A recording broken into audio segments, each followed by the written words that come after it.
2019 hurricane season officially begins tomorrow. Unbelievable. And here to prepare us with some important tips is SNN meteorologist Marco Lamano.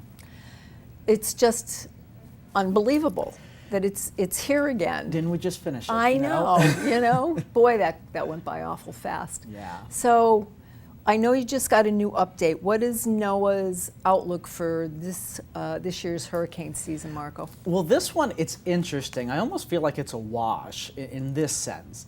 They're predicting about a 40% chance of a near normal hurricane season.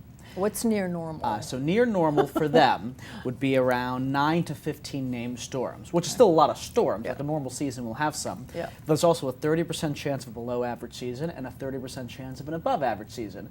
So the percentages are really close to each other, and this is the reason why. We have an ongoing El Nino pattern. And normally when you have an ongoing El Nino pattern, it suppresses activity in the Atlantic. You have higher wind shear and you have warmer waters in the Pacific instead of the Atlantic. But water temperatures are well above normal this year, despite the anticipation for increased wind shear. Mm-hmm. In addition to that, they're also expecting an enhanced West African monsoon season. So those factors should help increase activity. El Nino should help decrease activity. So they're just going with near normal there. There is some uncertainty.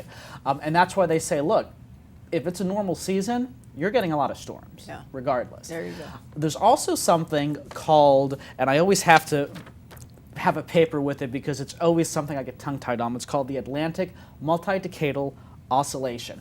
What does that mean? Every few decades we go through calmer periods and less active periods and more active periods. In the past couple of decades, we've been in the more active period overall. We've had some years that have been below average, but overall we've seen more activity.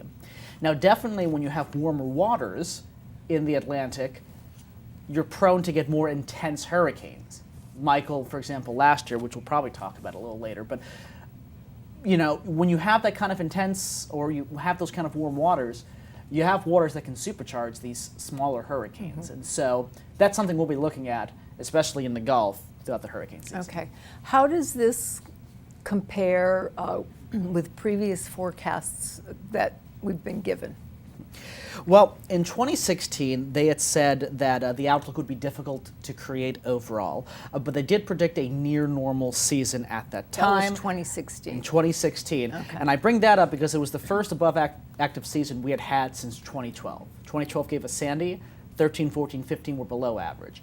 Now, it ended up being above normal. They had said near normal, but they had said we see a good possibility that we're going to have more activity than previous years, which we did. 2017, they said it'd be above normal, and we all remember you had Harvey, you had Irma, you had Maria, and Jose was a Cat 4 in between all of that, didn't hit anything, but another intense major hurricane. Mm-hmm. So you had very powerful storms, and they had said above normal, so that compared. And then last year, they had said near normal to above normal in June, and so it was. It was actually more accurate than their updated August forecast of that year. So they would say 7 times out of 10, their forecast, or their outlook anyway, is on the money. And I would say that they've been pretty good at it. That's pretty good, yeah. And it's always great that they do this, at least to remind people, you know, get prepared now, because August and September are when things are really going to ramp up. Right. And I know I hear you and our other meteorologists often say on SNN that, you know, whether it's an active season or not, it only takes one storm. Right. So what do you do? I mean, you know, how do active seasons, when there's nothing and we didn't see any landfalls, I mean, we still prepare. Right. Well, you always have to prepare for it, but I think I like where you're going with that question, because in a sense, you can have an active season. Like 2010 was an extremely active season. There were no landfalling hurricanes.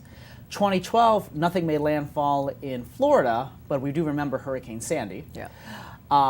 In addition to that, we always bring up 1992. It was a below average season, but what happened that year?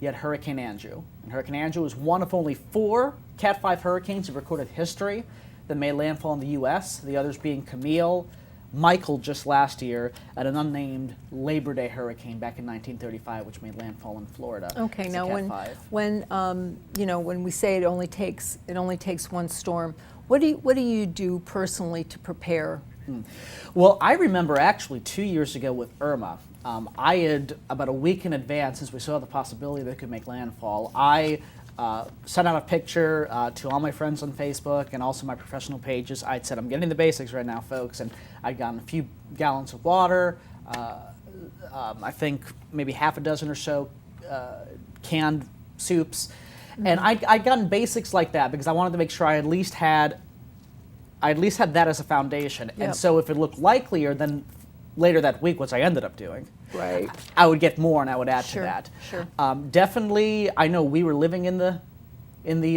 news building Yes, at that time yeah, you when were. we were forecasting, so I brought half my apartment in here. Mm-hmm. And I would recommend, if you are evacuating, Yeah. because many of us live in Zone A and that's an evacuation area, Mm-hmm. I always recommend, if you feel better, getting your stuff with you. Yeah. You're leaving your house behind, Yeah. but if you feel better having that stuff, especially things like pictures, which can't be replaced, Right. then bring them. Yep.